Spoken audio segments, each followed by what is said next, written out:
Hi there, Scorpio. Thank you for joining me for your monthly forecast for November.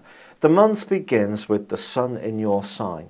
This is the best part of the year for you because it helps you to really get true focus and energy around the things that are really important to you. But you may still be coming to terms with the fact that Saturn is now in your sign, a more restrictive and limiting energy, which asks you to narrow your focus, to strip down your activities to the things that are really crucial.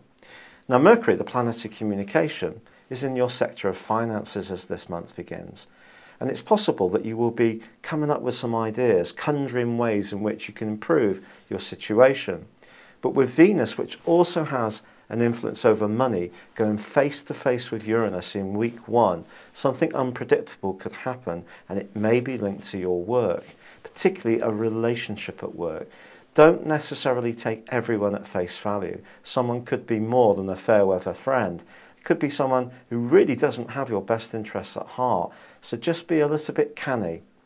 However, on the 6th, then Mercury starts to go backwards. So, as is always the case with the retrograde, things that are supposed to come to us tend to get delayed. If you're trying to complete on any kind of complicated legal situation, especially around property, it could drive you nuts over the following few weeks. Patience is going to be a real asset. But it's also important to micromanage your personal finances, because this is the area that Mercury influences until the middle of the month. Then it rolls back into your sign, and there is a stunning solar eclipse in your sign. This is going to provide a backdrop of energy for some months to come, and it's giving you a unique opportunity to show people the authentic side of who you really are.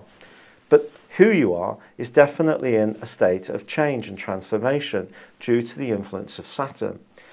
But if you do have something that you want to start afresh on, or there's something that you've always been very enthusiastic about that's probably lost a little bit of impetus, this is your chance to really put a spurt into things. Focus your energy in a very, very intense way.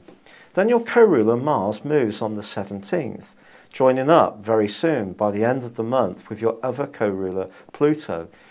These two are going to go side by side in your 3rd solar house. But before then, Venus is going to arrive in your sign. So if there have been some doubts in your love life or around relationships, you've not been quite sure who you could trust and rely upon, I think things will become clearer for you once Venus moves on the 22nd. Unfortunately, it does go side by side with Saturn very, very quickly. And I have to be honest with you, if there is a link in your world which is weak, it could come to a close. But if someone does leave your situation, it's only because it's meant to be. No one's going to leave your world who's truly right for you. And then the sun moves into an area which makes you more attuned to your values. And I think you can end this month being much more conscious of this.